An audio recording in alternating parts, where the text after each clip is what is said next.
السلام عليكم ورحمة الله حبايبي، يا رب تكونوا جميعا بألف خير. النهاردة هنعمل وز ومحشي كوسة وفلفل. انتوا عارفين بقى ان الوز ما بيجيش الا في المناسبات السعيدة، فالوزة دي أكلة شاربة نايمة، قلت لها ما بدهاش، يا ما فارقنا أحباب، هعتبرك وزة راس السنة ويلا كل سنة وانتوا طيبين. قلنا بقى نعملها زي ما شفتوا. حلوة طبعا الحركة دي.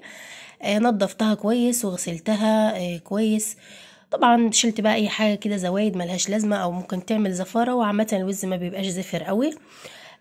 نقعتها بملح وحبايه طماطم تكون مستويه وليمونتين وقشر سفندي او برتقان، ونحاول ان احنا نعصره شويه كده عشان ريحته تبقى ظاهره.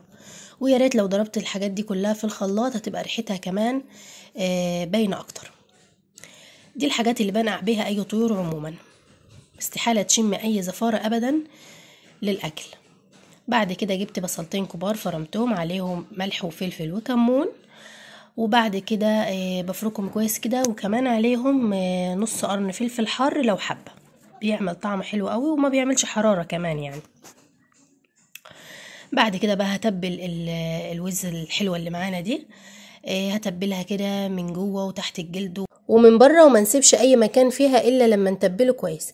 حتى لو هتحشيها اعملي برضو التتبيله دي قبل ما تحشيها، بجد بتفرق في ريحتها وطعمها قوي. بعد كده بقى شوحها، لكن لو هتحشيها انزلي بيها في ميه مغليه على طول علشان الحشوه ما تطلعش منها. معلقتين 3 زيت كده، وهبدا ان انا اشوحها. البصل بقى بتاع التتبيله ده مش هرميه طبعا، لا هحشي بيه الوزه كده وهشوحها على نار تكون هاديه شويه علشان البصل ده ما يتحرقش ويغمق الشوربه او يخلي طعمها مر. تمام. بعد كده بقى هنزل بالبهارات الخشنه، بهارات الشوربه بقى بتاعتك، ورق لورا، مستكه، حبهان، قرنفل، قرفه، فلفل حب. البهارات دي طبعا على حسب ما انت عاوزه. انا هنا كمان رجعت حطيت بصله كبيره لان كنت عاوزه الشوربه تبقى تقيله شويه، لكن لو انت مكتره بصل في التتبيله يبقى خلاص. حبايه طماطم، جزرايه، فلفل اخضر، حاجه بسيطه كده بس من الفلفل الاخضر يعني. ورجعت زودت نص معلقه صغيره كمون، نص معلقه صغيره فلفل، وما ننساش الملح، ونسيبها تتشوح شويه وبعد كده نزودها ميه ونسيبها بقى لغايه ما تستوي. هنا بقى هبدا اقور الكوسه للمحشي، بحبها بالحجم ده كده علشان تبقى سهله في التقوير، لكن الصغيره اللي خالص دي بتبقى صعبه شويه. ولو في كوسايه كبيره ولا حاجه تقسميها نصين وتقوريها عادي مفيش مشكله.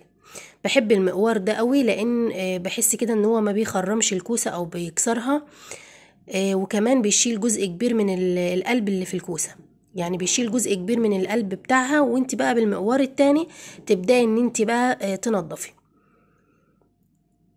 دي الخضره شبت وبقدونس وكزبره بتاع المحشي، غسلتهم كده وسبتهم يتصفوا كده على جنب لحد ما اخلص تقوير الكوسه. شايفه زي ما قلت لك بيشيل جزء كده من القلب، وبعد كده بقى تبداي ان انتي تشيلي الباقي بالمقوار التاني. تقويرها سهلة خالص، بس احنا ناخد بالنا علشان ما تتكسرش معانا واحنا بنقورها. بحب ان انا اخربشها كده بسكينة مشنشرة، يعني بيعمل لها شكل حلو كده في التقديم. لو وصلتي لهنا من الفيديو صلي على النبي واكتب الله الحميد في التعليقات. انا مش هسبك صلصة للمحشي ولا حاجة، انا هعمله ني في ني، تغيير كده كمان بيبقى خفيف. هقطع طماطم مكعبات واحط عليها شوية ملح واحطهم على النار حوالي 5 دقايق.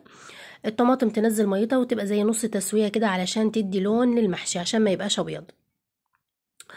بعد كده بقى بقطع الخضره، الشبت والكزبره والبقدونس. شوفي هنا الكوسه تحاولي على قد ما تقدري ان انت تشيلي القلب اللي جواها علشان يبقى طعمها حلو، لكن في ناس بتقورها كده نص تقوير، بصراحه مبقاش طعمها حلو، لازم تقوريها كده على قد ما تقدري. وكده اسرع خلطه محشي جاهزه معانا. الطماطم عملتها بالطريقه اللي قلتلك عليها علشان تدي لون للمحشي، كمان لو الطماطم اللي عندك مش حمرا قوي الطريقه دي هتبقى حلوه. بصل بقى والخضره والرز وكله نخلطه على بعضه، بهارات ملح وفلفل وكمون وبهارات محشي واي بهارات بقى انت حباها، والزيت، ونخلط بقى كله على بعضه. التوم هنا انا حطيته كده كام فص كده سليم في الطاجن، عملت المحشي في طاجن في الفرن. تغيير لو مش حابه انك تعمليه في الحله زي ما انت شايفه، حشيت كده نص الكوسايه او الفلفل، لان طبعا لسه الرز هيستوي وهيزيد، نعمل حساب كده. القلب بتاع الكوسة كده حطيته في ارضية الطاجن، تقدري طبعا تحطي اللي انت عاوزاه مع بصل مع طماطم اي حاجة. كمان الكوسة ما بنحطلهاش مية كتير، يعني يدوب كوبايتين 3 بس، لان هي فيها ميتها ولسه هتنزلها.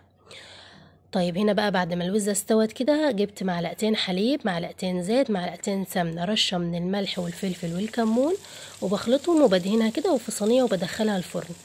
تحمير في الفرن بيديلها ريحة كده وطعم حلو. شايفة بقى اللون الجميل ده؟ تقدري طبعا تدهنيها بسمنة بس، او صلصة على زبادي، او زبادي بس مع زيت، اللي انتوا حابينه. شايفة بقى اللون؟ هنا برضو المحشي كده كان بيغلي، طبعا بتغطيه وهو في الفرن علشان الرز يستوي كويس. شايفة ما شاء الله. هنا كنت حاطة كام واحدة فلفل كده. شايفين طاجن المحشي عامل ازاي؟ بجد حلو قوي.